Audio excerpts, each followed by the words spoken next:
বর্তমান সময়ে ইন্টারনেট শব্দটির সঙ্গে তো আমরা সবাই কম বেশি পরিচিত।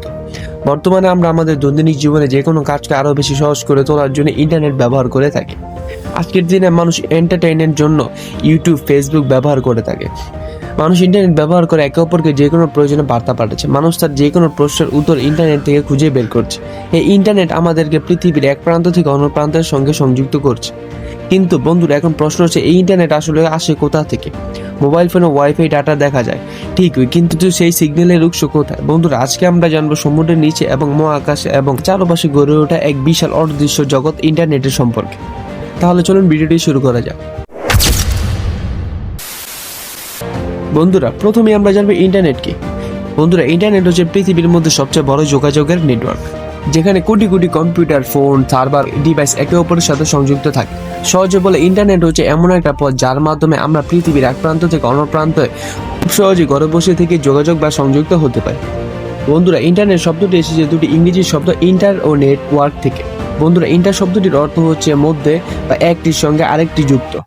ইন্টারনেটের শুরু হয়েছিল প্রায় আজ থেকে 60 বছর আগে, 1969 সালে। তখন মার্কিন যুক্তরাষ্ট্রের প্রতিরক্ষা দপ্তর একটি প্রকল্প চালু করেন যার নাম ছিল আরপানেট।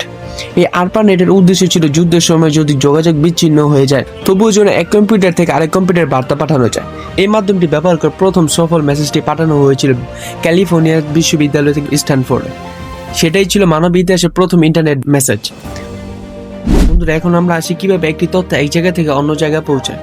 বন্ধুরা, ইন্টারনেট আসলে একটি ডেটা পরিবহন ব্যবস্থা। যেমন রাস্তা দিয়ে গাড়ি যায়, তেমনি ডেটা প্যাকেট চলে যায় এক ডিভাইস থেকে অন্য ডিভাইস সার্ভার ও ফাইবার কেবলের মাধ্যমে। এই প্যাকেটগুলো একসাথে কাজ করে তৈরি করে যোগাযোগের জাল, যেটাকে আমরা বলি নেটওয়ার্ক। যখন হাজার হাজার নেটওয়ার্ক একে অপরের সাথে সংযুক্ত হয় তখন তৈরি হয় ইন্টারনেট। বন্ধুরা, এখন আমরা আসি মূল প্রশ্ন, আসলে ইন্টারনেট আসলে আসে কোথা থেকে, যার মাধ্যমে আমরা এক জায়গা থেকে অন্য জায়গায় তথ্য পাঠাতে পারি। বন্ধুরা, অনেকেই ভেবে থাকা হয়তো ইন্টারনেট মহাকাশে বসানো স্যাটেলাইট থেকে আসে, আর স্যাটেলাইট থেকে ইন্টারনেট পাওয়া যায় মাত্র 5%। কিন্তু এখন প্রশ্ন হচ্ছে তাহলে বাকি 95% ইন্টারনেট তাহলে আসে কোথা থেকে? বন্ধুরা, সত্য আর অবাক করার মতো, পৃথিবীর প্রায় 95% ইন্টারনেটই যায় ট্রাফিক, সমুদ্রের নিচ দিয়ে টানা অপটিক্যাল ফাইবারের কেবল দিয়ে। এই কেবল পুরো মহাসাগরের নিচে হাজার হাজার কিলোমিটার লম্বা পথ ধরে যুক্ত করছে দেশ, মহাদেশ, শহর আর মানুষের মন। উদাহরণস্বরূপ, আমেরিকা থেকে ইউরোপ বা ভারত থেকে সিঙ্গাপুর পর্যন্ত ইন্টারনেট যায় এই পাতলা তারের ভিতর দিয়ে। সেগুলোর ভিতর দিয়ে আলোর গতিতে তথ্য চলাচল করে। প্রতি সেকেন্ডে এই কেবল দিয়ে ট্রিলিয়ন বিট ডেটা চলাচল করে, যেন পৃথিবীর হৃৎপিণ্ডের রক্তের মতো।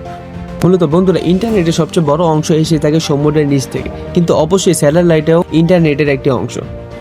বন্ধুরা, বিশেষ করে যেসব জায়গায় কেবল পৌঁছানো, যেমন পাহাড়, মরুভূমি বা সমুদ্রের একদম মাঝখানে, সেখানে স্যাটেলাইট ইন্টারনেট কাজ করে। মূলত এইভাবে স্পেস এক্স এর স্টারলিংক এখন পুরো পৃথিবীতে এই সেবা দিচ্ছে। আর শহর অঞ্চলে ওয়াইফাই, 4G, 5G এগুলো মূলত কেবল নেটওয়ার্কের শেষ ধাপ। এই ওয়াইফাই ও 5G নেটওয়ার্কের টাওয়ারগুলি ফাইবার কেবলের সাথে সংযুক্ত থেকে আমাদের মোবাইলের নেটওয়ার্ক সিগন্যাল পাঠায়। এই মোবাইল ডেটা মানে আকাশ থেকে আসা ইন্টারনেট নয়, বরং সেটা আসে মাটির নিচের ফাইবার নেটওয়ার্ক থেকে। বন্ধুরা, ইন্টারনেট শুধু কেবল আর সিগন্যাল নয়, এর প্রাণ হলো সার্ভার। প্রতিটি ওয়েবসাইট, ইউটিউব ভিডিও বা সোশ্যাল মিডিয়া পোস্ট এগুলি সব সংরক্ষিত থাকে কোনো এক ডেটা সেন্টারে। এই সার্ভারগুলো 24 ঘন্টা চালু থাকে বিশাল বিদ্যুৎ কুলিং সিস্টেম এর মাধ্যমে। গুগল, অ্যামাজন, মেটা এদের কাছে রয়েছে পৃথিবীর সবচেয়ে বড় সার্ভার ফার্ম। আমরা যাকে ক্লাউড বলি, সেটা আসলে এই সার্ভারগুলোর নেটওয়ার্কই। বন্ধুরা, ভবিষ্যতে ইন্টারনেট আরও বেশি দ্রুত, আরও বেশি বুদ্ধিমান হতে যাচ্ছে। বর্তমানে গবেষণা চলছে কোয়ান্টাম ইন্টারনেট নিয়ে, যেখানে তথ্য আলোর গতির চেয়ে বেশি দ্রুত গতিতে বিনিময় হবে। তো বন্ধুরা, যদি ভিডিওটি ভালো লেগে থাকে তাহলে ভিডিওটির মধ্যে একটি লাইক এবং চ্যানেলটিকে অবশ্যই সাবস্ক্রাইব করে দিবেন। ধন্যবাদ।